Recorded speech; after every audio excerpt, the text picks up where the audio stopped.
Welcome back to Taiwan. Our guest today is Professor Ching-Hsin. He's the director of the Election Studies Center at National Chengchi University. Professor Yu, we've been talking about the election itself, and we discussed a little bit about the identity politics in Taiwan. As we know that there's a rising Taiwanese identity over the past few years. How do you see the rise of identity, self-identity of Taiwanese in Taiwan? Well, the rise in Taiwanese identity could be attributed to two main reasons. The first reason is democratization process, because over the past decade or past 2 decades, Taiwan has engaged in a very strong process of democratization.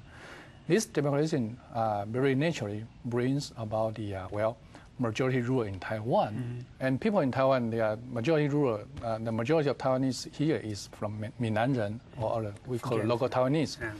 And these people, they become more and more identify themselves. We are the master of the country. Yeah. So people, they begin to think about Taiwanese are different from Chinese, even though we have been very long educated by Chinese long tradition. But in terms of self-identification, they believe that I'm a Chinese or I'm Taiwanese. They become more and more different.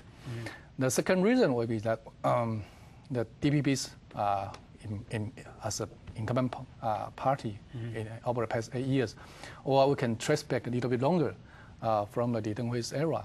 When Li Denghui was the president, he tried to say, well, to be a good Taiwanese, to be proud of a Taiwanese here, and so on, that people begin to think serious about who am I. And we ask people now, what do you think about yourself? People say that I'm Taiwanese or I'm Chinese, and people say that I'm both a Taiwanese and Chinese. So people in Taiwan right now, we have 3 different self-identity: Taiwanese, Chinese, or the both. That's a combination of the Taiwanese. What is the majority? Of course, the both, the dual identity. And so far that we found the increase of the Taiwanese identity has become more and more sometimes intertwined with the dual identity. So the true majority, or the two polar, in a sense, is the Taiwanese identity and the dual identity. But I know you're going to ask me what the meaning of dual identity. That's right. Yeah, the meaning of dual identity is quite complex, because we ask people, how do you think about yourself? They say that I'm just a Taiwanese and also Chinese. So we try to detect how people think and what the reason that they come to this conclusion. Yeah. And we found that people, they say I'm Chinese or I'm Taiwanese or I'm both. That most of them say that I was born here, so I'm a Taiwanese. I was grew up here, so I'm Taiwanese. And when they say I'm Chinese, people say my father came from China. My ancestors came from China. Okay. And when people say dual, is that, I'm a Taiwanese, I grew up here, but my culture or my tradition is from China. So it's not that bad for me to as a Chinese as well as as Taiwanese. So when people say that I am both, or I have a dual identity, that means that I am culturally or geographically Taiwanese or Chinese, but not politically. Okay. So we have to separate these two ideas about self-identity and independence. That's quite different. So you are saying that pro-independence elements in Taiwan is somewhat different from the so-called Taiwanese identity. Yes, that's what I'm trying to talk about. We can see some very significant trend over the past 8 years when DPP became the incumbent party. We found a quite strong Taiwanese identity. The increase has been quite strong, but not a case of pro-independence. Yeah. For example, in today, 2008, we have around 40% of dual identity and 40% of Taiwanese identity. But we see only 25% in broad sense of Taiwanese independence. They preferred independence. So it's take around 15% to 20% margins. People say that I'm a Taiwanese, but I don't support Taiwan independence. That's right. That's quite different. Yeah. But as you mentioned, that the reason for that kind of rising Taiwanese identity had to do with the DPPs being in power for the past 8 years. Now, with the incoming of the KMT government, do you think that kind of trend will continue, or there could be a possible reversal of the trend?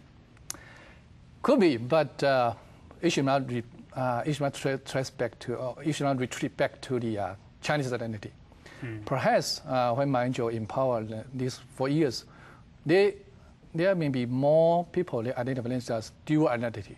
either both Taiwanese as well as Chinese. But I doubt few people will. I doubt the possibility of the increasing of Chinese identity. Yeah, because in Taiwan we found that it's reforming process in Taiwan society that to identify this island, and more culturally or historically, and then to Chinese. So far that when you say Chinese, it become more and more people on the mainland China, not the people in Taiwan. We recognize people in Taiwan we call Taiwanese or duals. Yeah. For the past two previous elections, I think the identity issue has been a very important issue. How about this election? Do you see any evidence that the identity issue is also a very important one? No, because in the year of 2004, the identity issue has been important. That's right. But today, we found that people are tired of this issue. And they say that we have discussed long enough about the identity issue. Yeah. Why not just back to the economic? And so that's the reason I say that economic issue has been very important in this election. But by saying this does not deny the importance of self-identity issue, because even Ma Ying-jeou or Xi Jinping, they have to take good care about this one.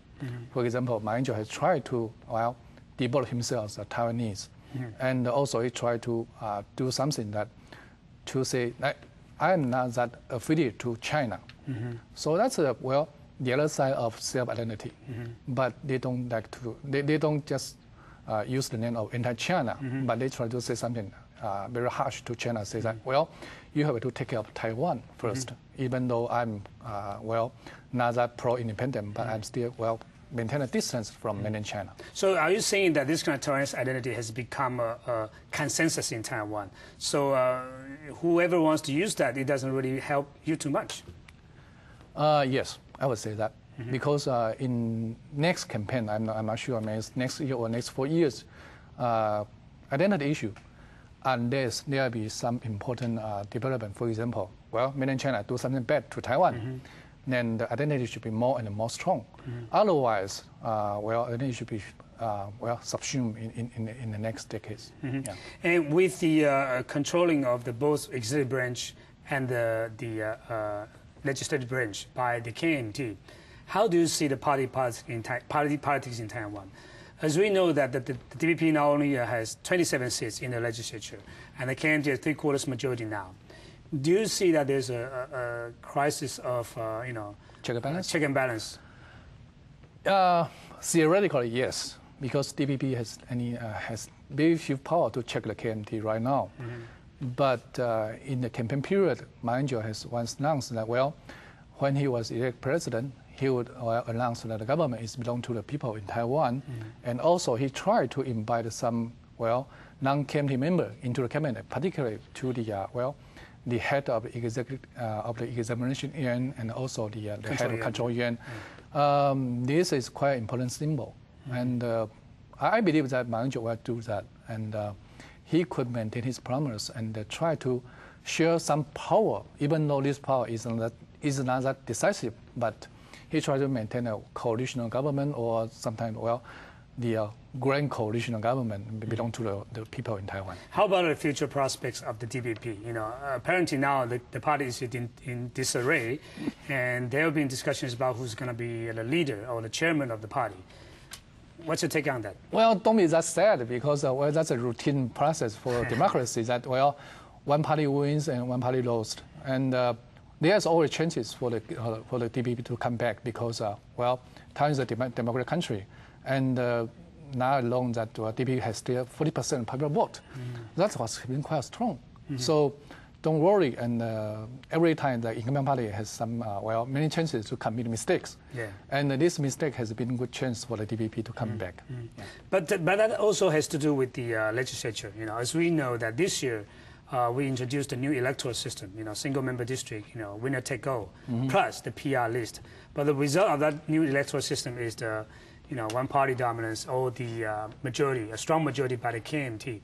But some people say that this kind of dominance will continue, given that kind of electoral system. So there could be possible discussions about revising the electoral system. What's your view on that? I don't think so, because right now the parliament has been controlled by the KMT. How can you expect that KMT to revive the system itself? Because it benefits quite a lot from the system. But the other reason from different perspectives is that, well, today we found that the KMT benefit quite a lot from the new system. It's also naturally for us to expect that DPP might also benefit in the future. Whenever there is a decreasing popular support for the KMT, and that could be cost the KMT quite a lot. For example, maybe next time or next two terms of the legislative election, we found that KMT maybe only 40% popular vote, but maybe only 26 in the parliament. That's also possible. Similar case like DPP today. So we need not to worry that much, because single member district also create equal opportunity for two major parties, but not for a minor party, of course. Right. But some people or some scholars say that this electoral system does favor the incumbent. In other words, the current incumbent legislatures will advantage over the competitors. What's your take on that? I agree, because the single member district always in favor of the incumbent candidate, and but we cannot change it at all. So for the DPP, what they can do is that we have to keep a very close eye on the incumbent KMT candidate in that district. So we can say that the new system will promote more strong, mutual monitoring for for the two major political parties, and the DPP has to wait, and sometimes even some mistake from the KMT members, and that's quite possible, because the sanction impact for the system is very obvious. But how about small parties? In this kind of electoral system, it doesn't provide any room for the smaller parties, isn't it? Unless we revise the threshold, the 5% threshold. Otherwise, no chance for the minor political parties. Perhaps we reduce from 5% to 3%. That is possible for the minor party to receive some seats from the PR list, but not also in the single member district. That's right. So single member also always belong to the two major political parties. And also, people have been talking about the social sunshine laws to make the legislature more transparent. Are we going to expect that kind of things happen? I don't think so. Maybe we need that kind of sunshine law, actually.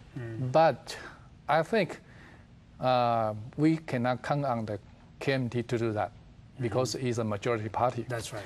But we can count on people to have some referendum issue for sunshine law.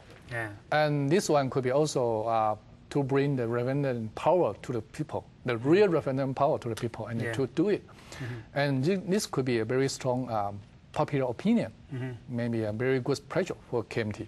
You mentioned the referendum. When we come back, we'll talk about referendum, because this time, in this election, actually we also had two referendum items, but they did not get support this election. But it's a very important practice of democracy. And when we come back, we'll talk about the future prospects of referendum in general in Taiwan. And don't go away, we'll be right back after these messages.